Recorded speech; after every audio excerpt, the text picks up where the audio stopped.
దక్షిణ కాశీ వేములవాడ శివనామస్మరణతో మారుమోగుతోంది. మహాశివరాత్రి పర్వదినాన భక్తజనమంతా కూడా రాజన్నను దర్శించుకుంటున్నారు. క్యూ లైన్లో దాదాపు 2 నుంచి 3 గంటల సమయం రాజన్నను దర్శించుకునేందుకు పడుతోంది. ఆ మహాశివరాత్రి పర్వదినాన రాజన్నను దర్శించుకుంటే ఎలాంటి ఫలితం వస్తుంది, ముఖ్యంగా ఆలయంలో కోడెమొక్కులు చెల్లించుకోవడం ద్వారా ఎలాంటి ఫలితాలు ఉంటాయని మనతో మాట్లాడడానికి శర్మ గారు ఉన్నారు. స్వామి, మహాశివరాత్రి పర్వదినాన శుభాకాంక్షలు. రాజన్న పర్వదినాన్ని సందర్భంగా ముఖ్యంగా రాజన్న ఆలయం అంటే కోడెమొక్కులకు ప్రసిద్ధి. సో ఎలాంటి ఫలితాలు ఉంటాయి? కోడెమొక్కులు చెల్లించుకునే ఆయనవాయితీ ఎప్పటి నుంచి ఉంది, ఎందుకు చెల్లించుకుంటారు? రాజార్థ విలసన్మౌలి రాజద్భుజగభూషణం రాజరాజ ప్రియం సాంవం రాజేశ్వరముపాస్మహే. దక్షిణ కాశిగా ప్రసిద్ధి చెందినటువంటి వేములవాడ రాజరాజేశ్వర స్వామి వారి యొక్క దేవస్థానంలో దక్షిణ కాశిగా పిలువబడుతుంది ఈ క్షేత్రం. ఈ క్షేత్రంలో విశేషం ఏంటంటే కూడా ఆ రాజరాజేశ్వర స్వామి వారు కైలాసం నుండి ఈ క్షేత్రానికి వచ్చే సమయంలో తన అర్ధాంగి అయినటువంటి పార్వతీదేవి కూడా తెలియకుండా కేవలం తన యొక్క వాహనమైనటువంటి నందికేశ్వరం తీసుకొని ఇక్కడికి వచ్చినట్లుగా మనకు స్థల పురాణం చెప్తోంది. కాబట్టి వాహనంతే భవిష్యామి సదాహం పార్వతీపతే, నువ్వు ఎప్పటికీ నా వాహనంగా ఉండాలయ్యా అని చెప్పి స్వామివారికి అత్యంత ప్రీతిపాత్రమైనటువంటి ఆ నందికేశ్వరుణ్ణి కోడమొక్కలను సమర్పిస్తూ ఉంటారు. లోకంలో ఆనవాయితీ ఏంటంటే కొడుకు పుడితే కోడ పడతాం అనేటువంటి ఆనవాయితీ బాగా ఉంది. అంటే ఎవరికైనా సంతానం కావాలంటే వారు రాజరాజేశ్వర స్వామి వారిని దర్శించి కోడమొక్కులు సమర్పించుకోవడం, డైరెక్ట్గా నిజమొక్కులు సమర్పించుకునేటువంటి ఆనవాయితీ ఇక్కడ ఉంది. అంటే ఏటా కొన్ని వేల కోడలు స్వామివారికి సమర్పిస్తూ ఉంటారు. అయితే అందరికీ కోడెమొక్కును డైరెక్ట్గా సమర్పించేటువంటి నిజ కోడను సమర్పించేటువంటి శక్తి ఉండదు. కాబట్టి దేవస్థానం వారు భక్తులందరూ కూడా కోడమొక్కులు ఏర్పాటు చేసుకోవడానికి కూడా తగినటువంటి ఏర్పాట్లు చేశారు.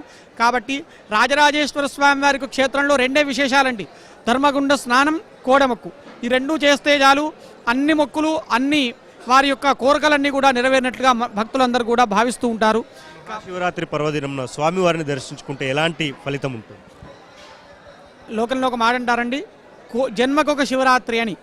అందులో ఈ సంవత్సరం విశేషం ఏంటంటే శ్రవణ నక్షత్రంతో కూడుకున్నటువంటి మహాశివరాత్రి వచ్చింది.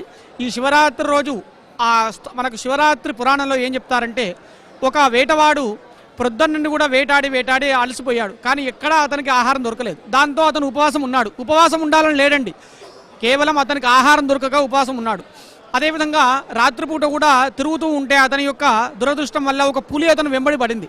ఆ పులిని తప్పించుకోవడానికి అతను ఏం చేశారట, ఒక చెట్టు ఎక్కి కూర్చున్నాడు.